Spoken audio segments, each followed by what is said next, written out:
Thank you for joining us for another Level Up Wednesday. Today is our wellness webinar, and my name is Dawn Lane. I am the Program Development and Implementation Manager for MLI. Today's session is entitled Setting the Tone for Resilience, and it will be presented by Dr. Safeeyah Mohammed. But before we introduce Dr. Mohammed, we have Miss T.O.N.E Ray Britton from the Wellness and Benefits Department of Massy to say a few words. Welcome, T.O.N.E. Thank you, Dawn, and good morning. I'm happy to be here today to share, of course, a few words from the Wellness Committee and by extension, the Wellness and Benefits Department, formerly the Employee Benefits Department. We're happy to collaborate with the Massy Learning Institute and, of course, Dr. Mohammed on this initiative this morning. Wellness has always been at the forefront of the Massy group, and today is no different. The Wellness Committee has been in existence for a number of years, hosting events such as the Massy Fitstorm and recently the Massy Virtual 5K. But of course, living through a pandemic, now more than ever, we realize how important it is for employees to take care of their mental health and for us to focus on mental well-being, psychological well-being, and emotional well-being. So Dr. Mohammed's topic on resilience is so timely this morning. We would like to encourage anyone who would like to join the Wellness Committee, who has ideas on initiatives and projects that we could undertake in the future. Feel free to reach out to your HR representative, to your wellness champion in your company, or myself, and we can go forward from there. So I just want to thank Dr. Mohammed for being here with us today, and I hope you all enjoy the session this morning. Going back to you. I will introduce our speaker. Dr. Safeeyah Mohammed is the CEO of SISU Global Wellness. Amazing woman. She is a catalyst for change who breaks the glass ceiling with her pioneering spirit. Her list of accolades is simply tremendous. I will just stick to a little bit of them. Dr. Mohammed shares with us that one of her defining moments in her career is being the assigned physician to the Nobel Peace Prize winner 2014, Malala Yousafzai, on her Trinidad and Tobago visit. That is fantastic. Other notable accomplishments are Speaker of United Nations on the Commission for the Status of Women, Chair of the Gender Advisory Board, Institute of Gender and Development Studies, UWI, Outreach Chair for Trinidad and Tobago Medical Association, and Ambassador for Habitat for Humanity. Dr. Mohammed is known as a media mogul. As I indicated, she's a past TV host for Doctor in the House and currently manages the Guardian Media Health Plus Special Publications. She's a national scholar, graduating from the Faculty of Medical Sciences, UWI, as class valedictorian. Dr. Mohammed shares that her ability to achieve extraordinary results and balance her multiple roles comes from her daily practice of yoga and mindfulness. And she shares this all with her adventure-seeking 9-year-old son, Musa. A fun fact for Dr. Mohammed: she has kissed a dolphin in the Bahamas, she swam with stingrays in Cayman Islands, and was splashed by elephants in India. Wow. And of course, because she travels quite a bit, she's now trying to adjust to no traveling during this COVID-19 pandemic. That is amazing. And believe me, that's just a little bit of the accomplishments of Dr. Mohammed. So before we get started, just a little bit of housekeeping for you again. If you have any questions or comments during the presentation, please type them in your Q&A box. We will have a question and answer segment at the end of the presentation, and we will respond to as many questions as time permits. If someone posts a question that you wanted to ask, remember to click on the thumbs up icon by that question. This will further help us to sift through and select the most pertinent questions that you wanted answered. So, it's my pleasure to introduce to you Dr. Safeeyah Mohammed. Welcome, Doctor.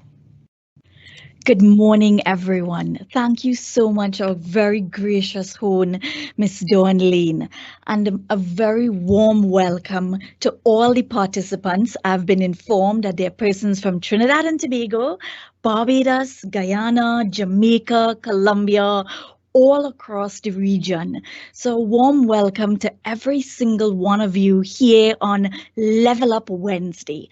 I do hope I do justice to all the expectations. And again, I want to just share a special note of gratitude to the Massy Learning Institute, to the head Audra Mitchell, and of course, Amanda Macmillan and her dynamic team in the Wellness and Benefits group there, all the wellness champions, and the very most important IT behind the scenes, the entire team, Terence, Renee, Jamon, and Tony Ray. It is my pleasure to be joining you all here today, and I am certain as we share this next hour with you, you're going to learn key tools. You may have already picked them up, but we're going to add a little bit of structure to it in developing your tone for resilience. So let me click and start sharing this presentation. So we're setting the tone all throughout this presentation. I want you to think of that word T-O-N-E, and of course the word resilience. You would have already heard a little bit about the introduction.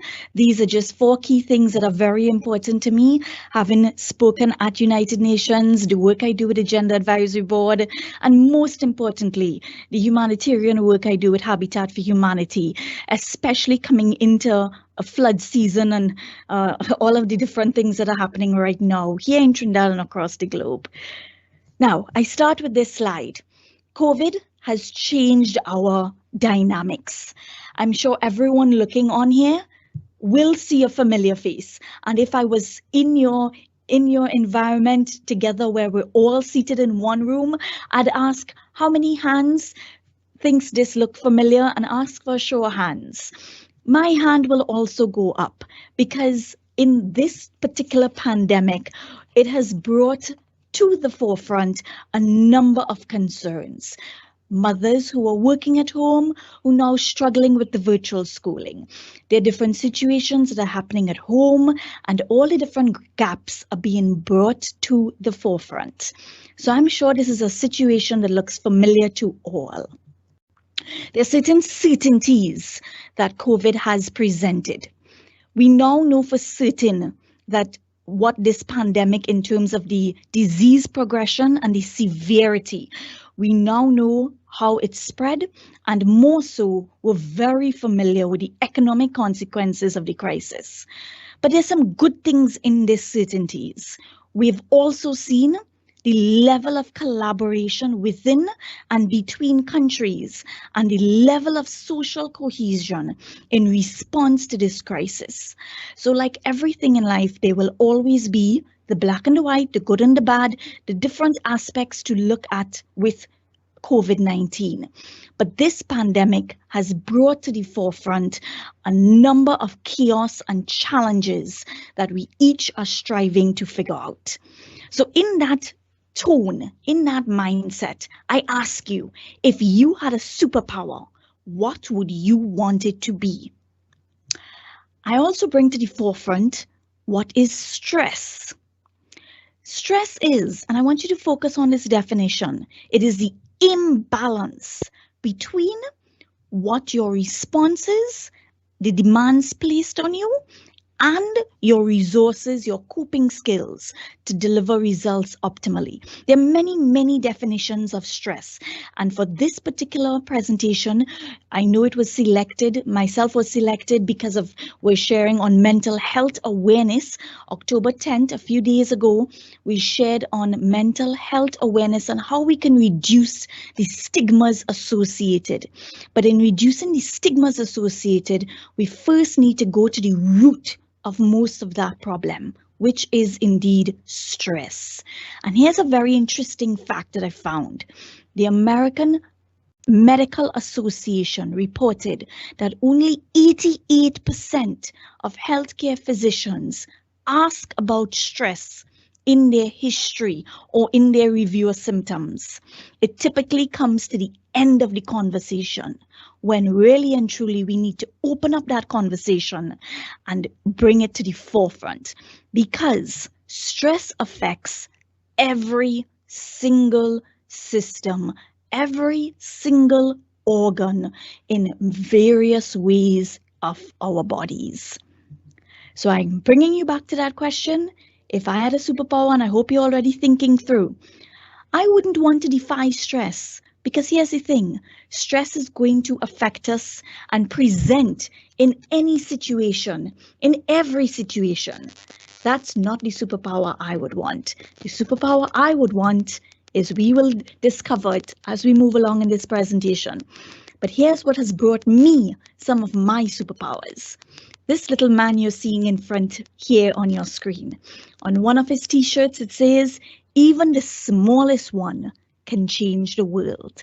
And I extend that to even the smallest step you may take can change your stress levels, can change your tone, can encourage you to level up. And this little man here is 5 years old, climbing the rock wall outside a C3. For most may think, wow, how brave. However, he, just like us all, faced many different challenges and was diagnosed with a syndrome a couple of years ago. One that unfortunately increases his level of social disconnect, increases his level of anxiety, something called Asperger's syndrome. And he has to power through just about every single decision. So those beautiful things that you heard mentioned in the beginning about myself, it is also because I've seen the superpowers created by him in my life and how he powers through different scenarios. Dawn also mentioned that I had the opportunity to interact for an entire week with this magnificent catalyst for change, Malala Yousafzai. She is the world's youngest Nobel Peace Prize winner, and she spent one entire week here in Trinidad. And she shared with myself and the entire team some of her personal anxieties and challenges. And while she's able to stand in front of crowds and address millions, she herself has had so many attacks, both personally, anxiety-wise, and we are very familiar with the attacks publicly, where she was landed in the ICU because of the Taliban. And what is her message? She was simply sharing or advocating relentlessly for the education of young girls, something we take for granted here in Trinidad and Tobago and across the region. Can you imagine not being able to hold a pen and a book and to be able to write or foster your own education? This young woman that I met at age 16, turning 17, was already able to command the attention of decision makers around the world. And I will never forget the moments and some of the advice and the resilience that she shared in her personal messages. Those messages I've incorporated in some of my own resilience training that I deliver not just only here in this platform, but across the world. So Malala is one of those women, just like the world just lost Ruth Bader, and she's one of those many women across the world that has transformed spaces, especially when it comes to learning and education. And here finally is a few other places where I've learned resilience. Yes, at United Nations, but also in just doing teamwork with our Habitat for Humanity, with cleaning up beaches, and of course, finally, with one of these messages of practicing yoga and meditation with my little one. I particularly enjoy using this particular representation here because it reminds me about perspective. Sometimes we need to switch things around before we can see or develop or move through different challenges and chaos that we're surrounded by. So I bring you back to that question. If I had a superpower, what would you want it to be?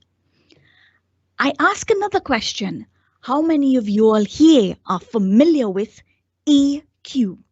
I know some of you all may be familiar with EQ or IQ, but there's a different intelligence that we need to be familiar with, and that is our adaptability coefficient.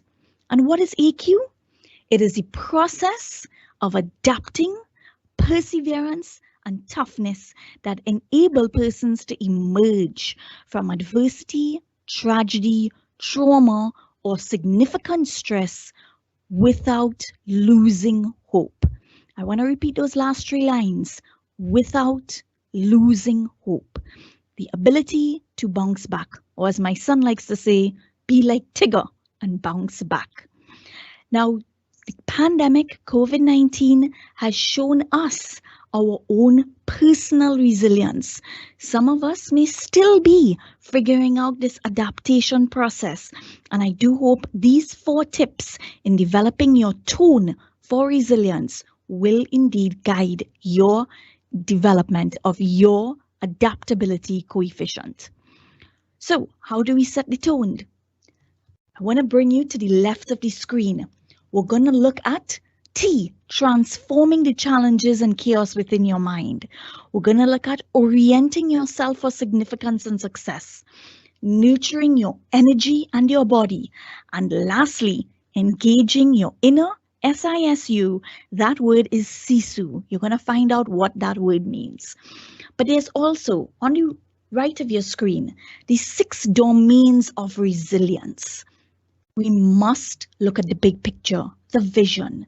We must look at our health. We must look at how we're collaborating. Example is one, this particular collaboration here between the Massy Learning Institute and Sisu Global Wellness. We must look at our composure, how we regulate our emotions, how we build our tenacity, and how we develop our reasoning, our problem solving, our resourcefulness, and our ability to anticipate, our ability to plan and respond rather than react. So in creating your T, your transformation, we all have different ways of dealing with stresses and reacting to them. What may work for myself may not work for another person. Each situation is different.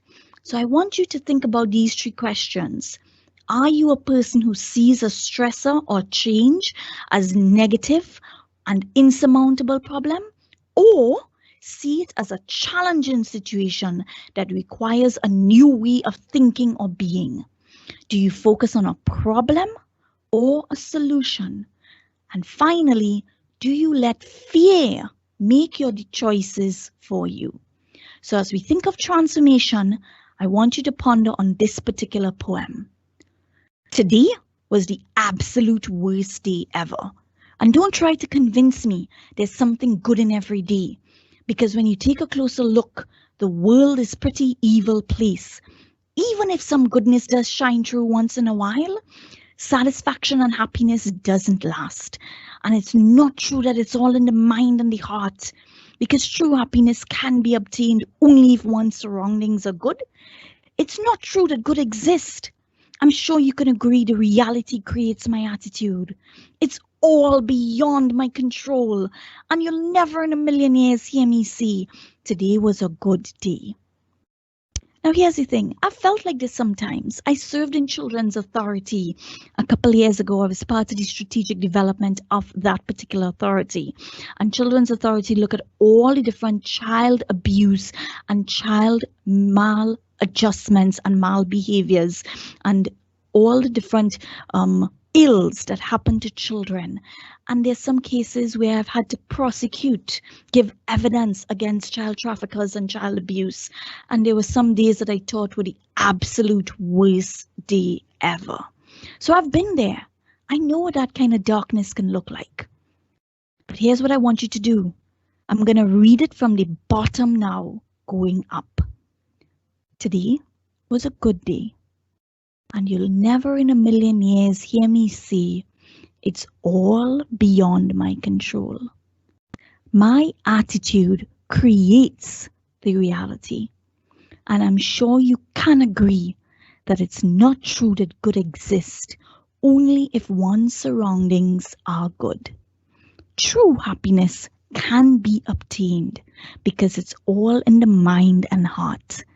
And it's not true that satisfaction and happiness don't last. Some goodness does shine through once in a while, even if this world is a pretty evil place.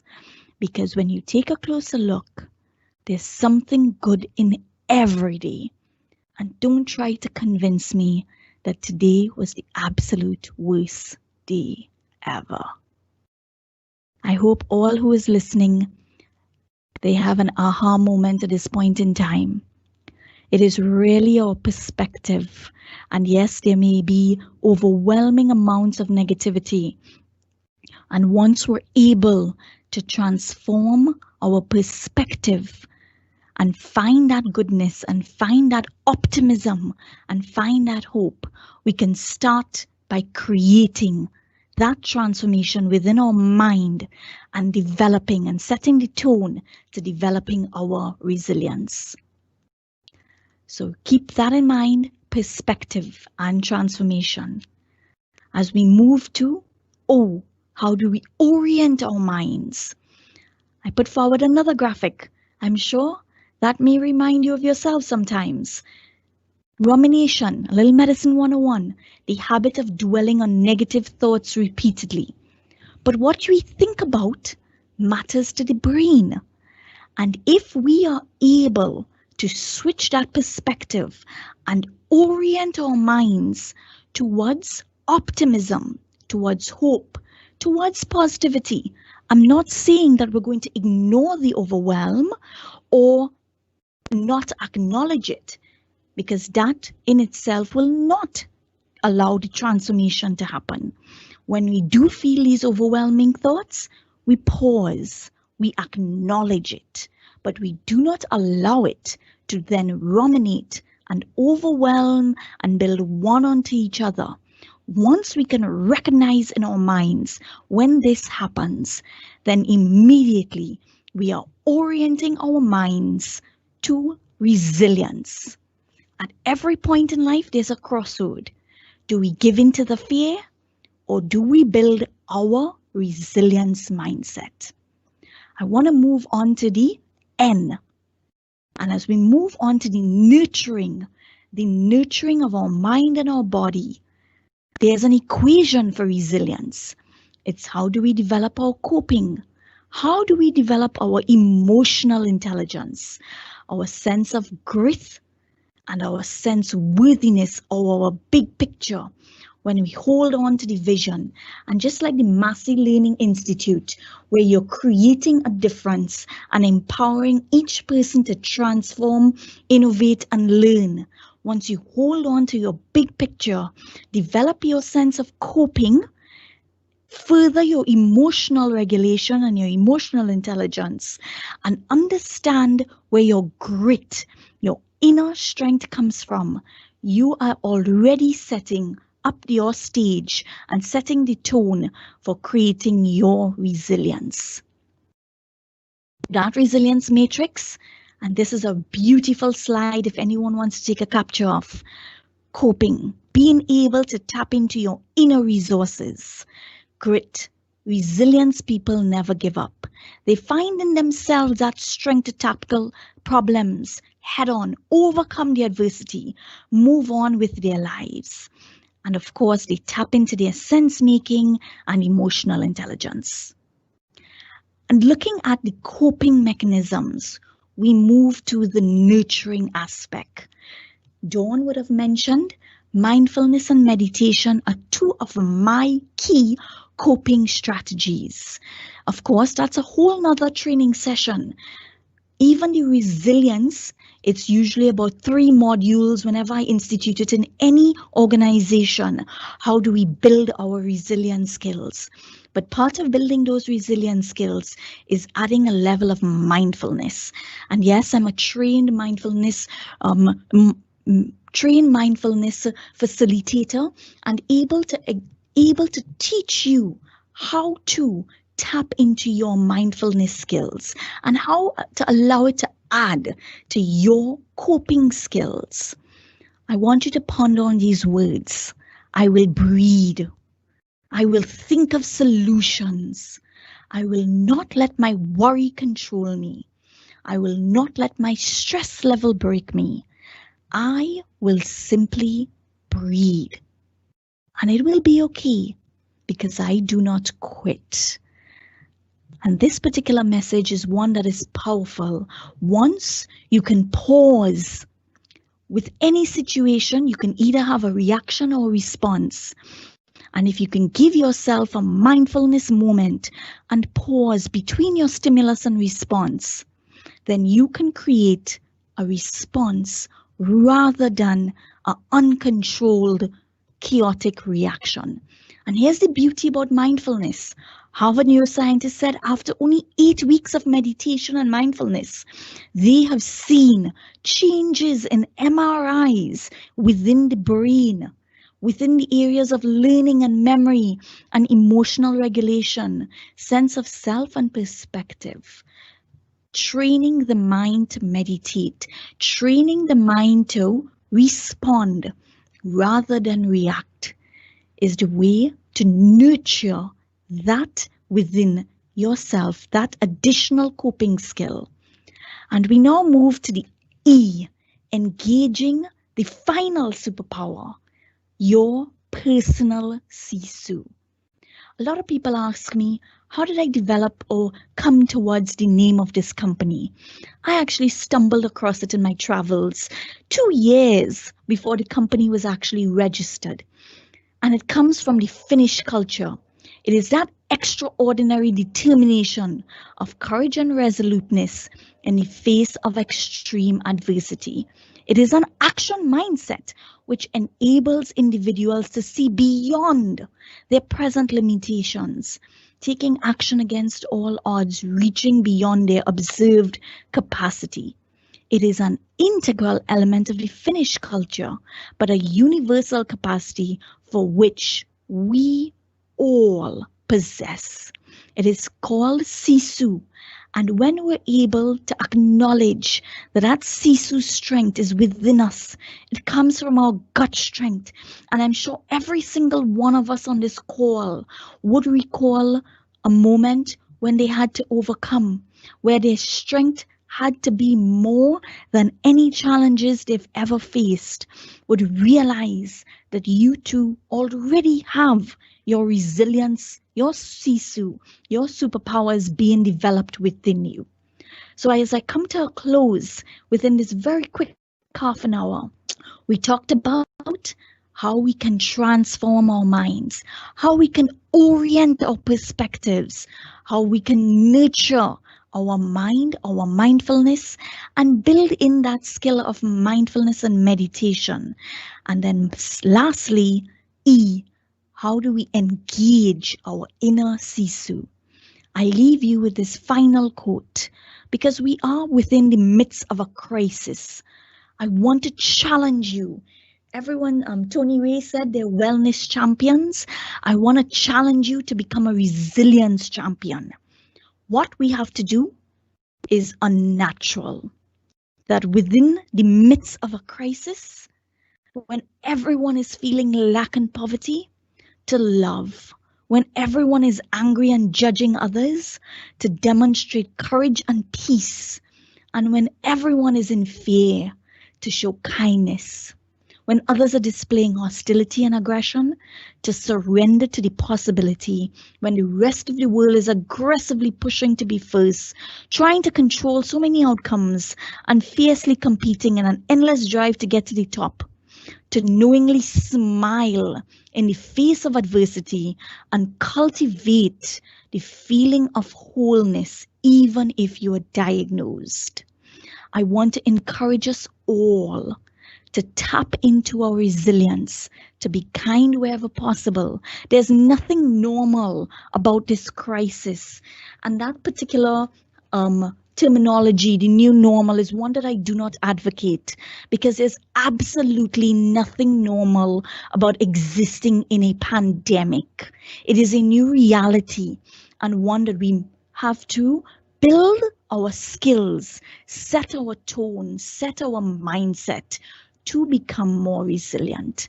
So I bring you back to this question: if I had a superpower, what will it be? I thank you for your time and attention, and to every single one here, in nurturing your mind, please remember to nurture your body. I am a keen advocate of preventative lifestyle, so I offer every single one of you here 25% on your next consultation with myself. I am at the Care Clinic and Medical Center, where we reimagine healthcare. And it's very simple to claim this discount. You just jump on their Facebook page. There's several posts with myself. Just engage on any. Share any one message you may have learned or remembered right here in this presentation on creating the tone for resilience. For those who would want to also get in contact with me, the email is Sisu Global Wellness, and my number is 380 Sisu. I want to encourage you all to create your resilience, to transform your life, and hold your destiny accountable. I thank you. Thank you, Dr. Mohammed. And thank you for being so generous in offering the discount. If you could, for me, could you take us back to the slide with the diagram of the brain? And in these times of the pandemic, persons are anxious, persons are losing hope. And when we look at the mental health state of a lot of individuals right now, it is dire. I recently heard, I think yesterday I heard about a suicide of an 18-year-old male. How do you see, or can you tell us, how do you get the mind to move from that negative position to a positive state? Because it's all within us, but far so often we seem to go to the glass half empty. How do you do that? So that's a very important question.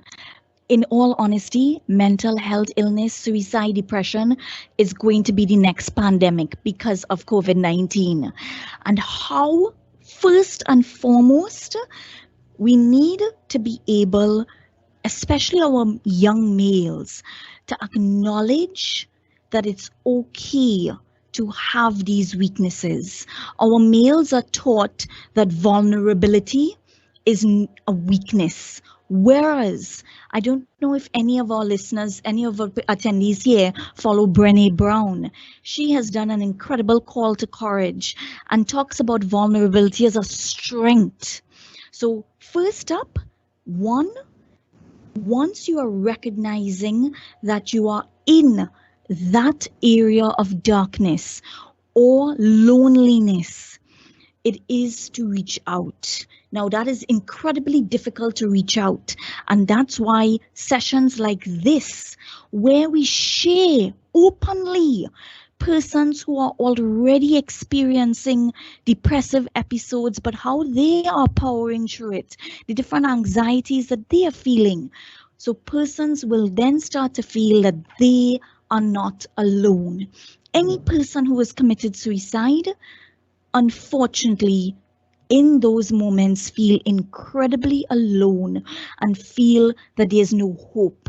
So it takes collaboration, it takes reaching out, it takes a level of vulnerability and courage in recognizing that one, we are not alone, and two, there is help.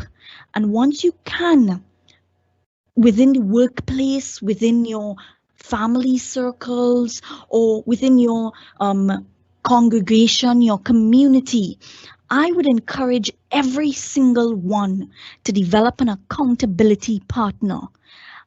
Some days you are not going to feel all strong. There are many days I most certainly, and even though I teach resilience, I don't feel strong.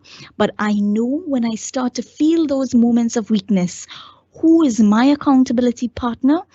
Who do I reach out to? And it's okay. I want to encourage us all. It's okay to have a therapist. It's okay to have a life coach. It's okay to have a wellness coach. And these things are armory in our coping skills. So yes, suicide is unfortunately on the rise. We knew about these numbers before, but now more than ever, it is being brought to the forefront. And yes, the mind, and I want to just go back to this particular slide. This is our mind when we ruminate. And that habit of dwelling on negative thoughts is real.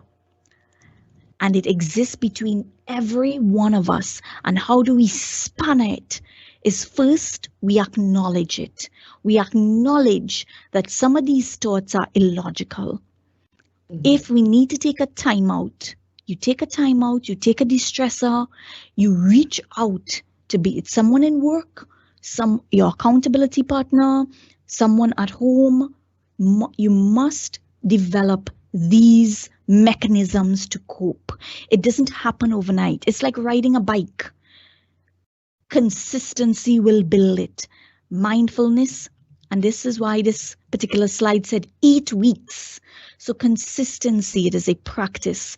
And a very, very simple way we can start with is starting a gratitude journal. And that's why I would have mentioned just being grateful for breath. Right now, COVID-19 is showing us that the importance of our breath, because those who have had to connect to ventilators, they can no longer breathe. So there's several ways, but one, develop your coping armory, and two, a gratitude journal, and three, an accountability partner. I hope that answers. Yes, excellent. As we move forward, Dr. Mohammed, this is so much food for thought, and so timely. It is indeed very concerning. So I want to thank you for the presentation, and I'm going to hand you over to Renee Barnett, and Renee will take you through the question and answer segment. Renee? Good morning, Dawn. Good morning, everyone. Good morning, Dr. Mohammed. Thank you so much. I hope you guys can hear me because I have a downpour of rain. But yeah. Our first question this morning, what are easy techniques to share with my team on mindfulness? That's an excellent question. So easy techniques. First up, anyone can pursue mindfulness. It is not the extravagant poses that I showed there in yoga. You can have a mindful moment in your office space in 2 minutes. You can have a mindful moment in the shower. It's any moment that you give yourself a disconnect. It is necessary at times to just balance out the stress. And I want to take you to a time when I worked in an ICU. I worked in a neonatal ICU for 7 years of my life, and all around would be babies, ventilators crashing, beeps, and every baby then becomes a priority. And that also resonates with what's happening now, where we're seeing struggle with ventilators. And how would I then prioritize which baby? How do you choose which baby is more important? It is in those moments where you have to understand it's okay first up to prioritize. And you develop a very easy, quick breathing technique.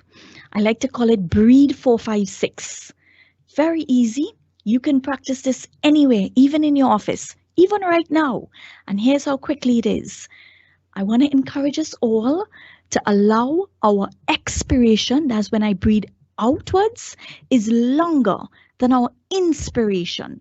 So you breathe deeply for 4 seconds, hold it for 5 seconds, and exhale for 6 seconds. Do it for 5 times, and you will automatically feel your heart rate, your chaos in your mind settling. So it's breathe 4, 5, 6. Allow your breath to be 4 seconds long, your inhalation, hold it for 5 seconds, and allow your exhalation to be 6 seconds. Here's a quick little medicine tip that we don't know. We don't use all of our lungs to breathe. We only use about 1/3 of it. So I want to encourage us all in taking that mindful moment. That moment could be anytime. It could even be when you're driving. It doesn't have to be disconnecting from your attention or focus on driving. It may just be more focused on, say, a webinar, a different resource that you're listening to, rather than focusing on the traffic, focusing on the chaos that's around you. So there's several things you can do, and I hope the breathe 4-5-6 is one that you all can implement from now. Great. I love that. Thank you so much. So this one will be a follow-on from that. So we have the breathe 4-5-6, but what are some daily techniques that I can use to sustain my resilience? Excellent question. So as I shared early on, definitely a gratitude journal. 2, that accountability partner is key. 1, where you can not only be fully accountable, but fully vulnerable. Too often we talk about our successes, and I was going to actually share that in the beginning, as Dawn beautifully shared a number of different successes. Here's one thing that was not highlighted in my bio, and I think I want to rewrite the bio. In my first year in medical school, I had an unfortunate accident and I fractured my ankle. And in that fracture in the ankle, in first year of medical school, I then had to walk around in crutches. That unfortunately took me away from some classes. And in that process, a new medical student, I myself developed a host of anxiety and missed a couple exams. I was on scholarship, and because it happened early on, they chose, because I missed so many exams, they chose to defer my scholarship and allowed me to restart the following year, which meant I was then kept back an entire year. That particular experience, that particular fall, that particular setback taught me resilience. And I think one key way you in your office space or within the wellness champions can start by developing resilience among each member is by encouraging persons to share their setbacks, but share what did they learn in that time frame. What did I learn in that time frame? I then decided, yes, as a young 17-year-old entering medical school and having to stop, that I'm not going to waste that year. I decided to tutor a number of younger students and utilize that time frame. So I retooled instead. I reskilled. I switched the mindset. I rejoined medical school the following year. All my classmates have been now 1 year above. However, if you may remember in the introduction, I graduated as class valedictorian at the top of my class. So I didn't allow the year to pull me back. And in describing where we have had setbacks and how we have taken those steps to overcome it, we then find and tap into our strengths. So that is a good skill you can do as group sessions. different, allowing each one to share what challenge they have overcome and how they, not only personally, but probably even within group scenarios, probably within work scenarios, were all developing different resilient skills with the work for home situation. So starting off by acknowledging our strengths and times where we've overcome adversity is a good skill to encourage as group sessions, developing your resilience champions. Thank you, Dr. Mohammed. Our next question, how important is one's belief system to mental healing? It is crucially important. There is no, to me, there's no way I could have acknowledged or endured any of the things that I've endured without my faith. I believe most importantly, faith is that roots to that tree called resilience, to the fruit called resilience. Whatever your faith principles are, holding on to a vision, a picture bigger than yourself, holding on to a vision, holding on to principles of faith will indeed further your resilience. Another key thing that furthers your resilience is understanding that while you are also within a challenging or a struggling situation, there are many, many persons who are also being challenged. And that's why I'm so keen on volunteering. In volunteering, I see so many other circumstances that are much different. Not that I like to compare any one situation to another, but when you volunteer and help another being, there is that medical serotonins that are released, those positive chemicals that are released within you. So when we practice faith, when we practice gratitude, when we practice giving back, which are all values of a strong faith-based system, we can indeed already chemically start to inculcate positivity and resilience within us. Awesome. Thank you. Our next question, fear can cause us to retreat inwards. What does avoiding our fears cost us, in terms of our health or our frame of mind?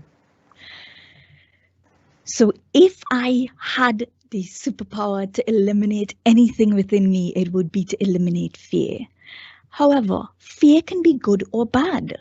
It's just how we utilize it. Let's think back to the flight and fright scenario. If you're in a forest and something is chasing you, or let's just say a little scenario, I don't know, I'm dreadfully afraid of certain insects. And if that particular insect, I can't even mention the word, if that particular insect comes into the home, or my son is around and I have to get rid of that insect, he's so fearless, he will get rid of it. That fear can be powerful. However, fear can be derailing depending on the level, depending on the control, depending on the priority you give it. You, within your mind, have that power of choice, of fear, giving into it, being controlled by it, being derailed by it, being paralyzed by it, or taking that brave step. And here's the thing about fear. Most of times it's illogical.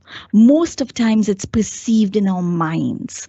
Most times it does not exist. So what I've found is anytime I feel fearful about something, I openly acknowledge it. The first time I had to speak at United Nations, and that is yawn about so many different screens in so many different rooms. Yes, that was incredibly fearful. I acknowledged it. I opened up about it. I shared openly on social media. I have jitters, but in acknowledging it, and then of course your friends, your community comes in and supports you. You then realize, okay, it's not that bad. So most times fear is an illogical emotion. It does have some good. Once we can tap into it, control the fear, remove the paralysis, and work through it bravely with courage. Great, thank you for that answer. All right, you would have mentioned some of the things we can do to help, but this person is asking, remind us what we can do today, this evening, for example, to get out of a slump that we may be in. So first up, I would want us to identify the why. I think too often we look for solutions, we go forward and not necessarily go backwards. And it's okay when we're in those slumps to identify, to introspect, and to have an idea of the why. Sometimes it may be more emotional than it is logical. And I'll give you another example. We are very familiar with what's happening with COVID-19, how many persons have lost their jobs, how many persons have lost different financial safety nets. My husband is one of those who works for BP and one of the 25% that lost his job. When that happened, it took him more than 2 weeks before he shared it to myself. But I knew something was wrong because I saw his change in his emotions. That happened for about 5 months ago. He's still without working, but he's now enjoying his retooling and reskilling. So yes, I saw him go into slumps, but what I did not do is I did not then take the reins and try to control or try to put solutions. Sometimes we need that time to just introspect and figure things out. And when the time was right, we sat down and we went through our budgets and we went through what is realistic in the moment. Even if you were to go home today now, understand it's okay to feel this slump, but understand why and know that there is hope, be it within your workspace, be it within webinars like this. There is always hope. There's always some possibility of developing resilience and also extending beyond whatever that challenging situation is. In that past 5 months, he then picked up his photography. He really loved photography and is now utilizing that to retool and reskill after being 20 years as an electrical engineer. I know and I firmly believe that something will turn up. I allowed him that time, and I think too often we rush for a solution, not realizing that taking some time out, taking moments for our mind, and just acknowledging what we're going through, that it's okay to acknowledge it and reach out when we do feel those moments of slump. Great, thank you so much. All right, our next question. Tell us what not to say to depressed persons.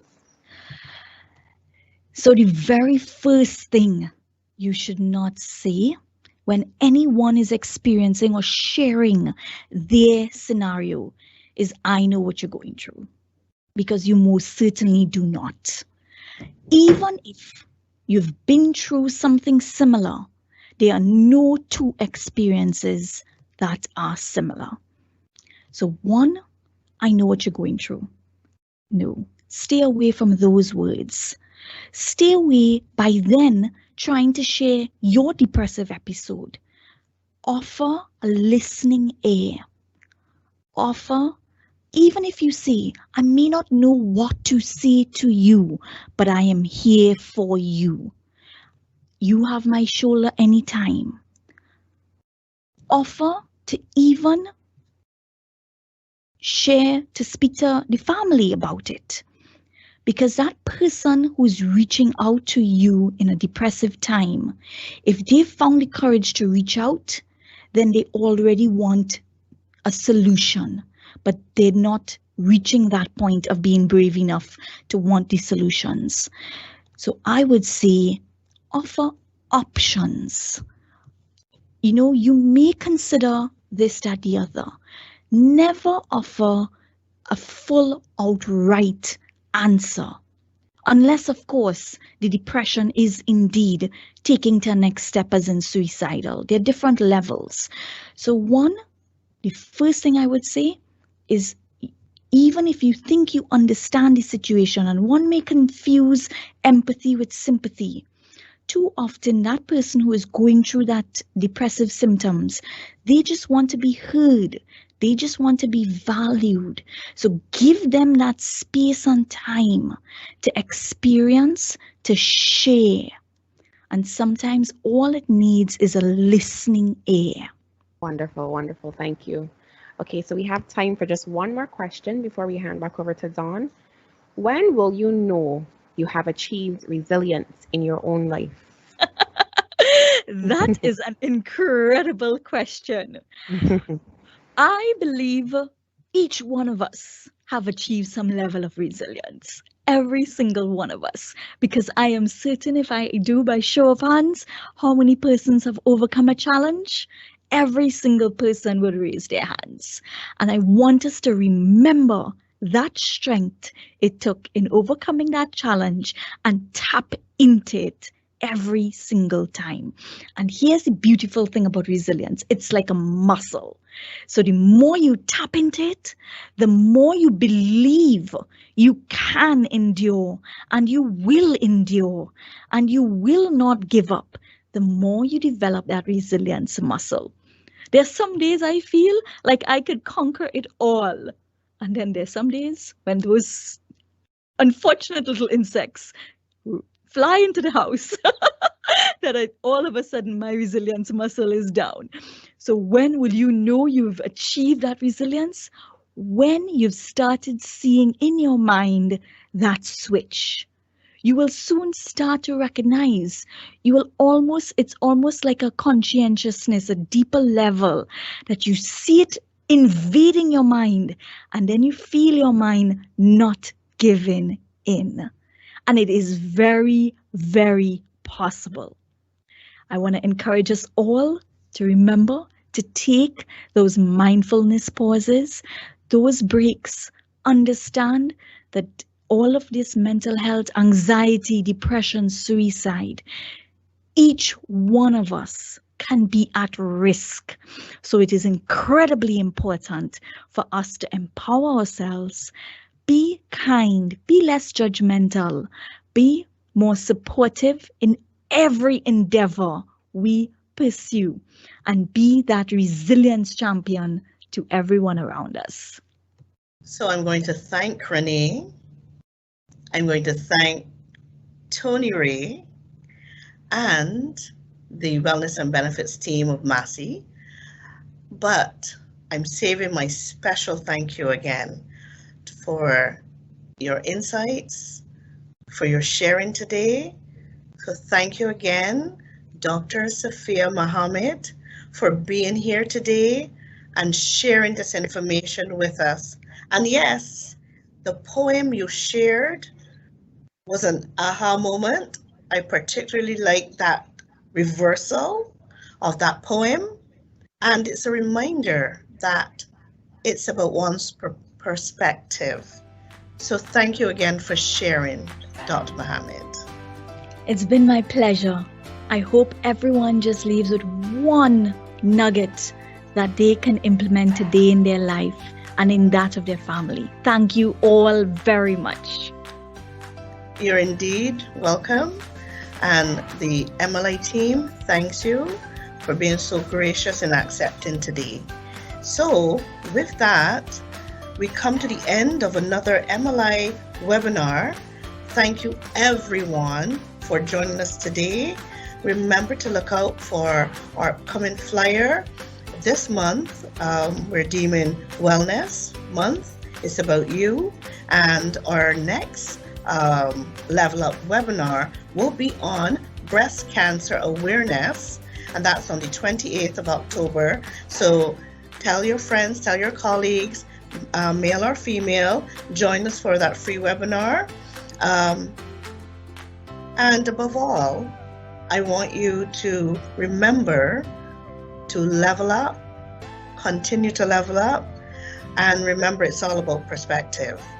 Have a great day. Bye for now.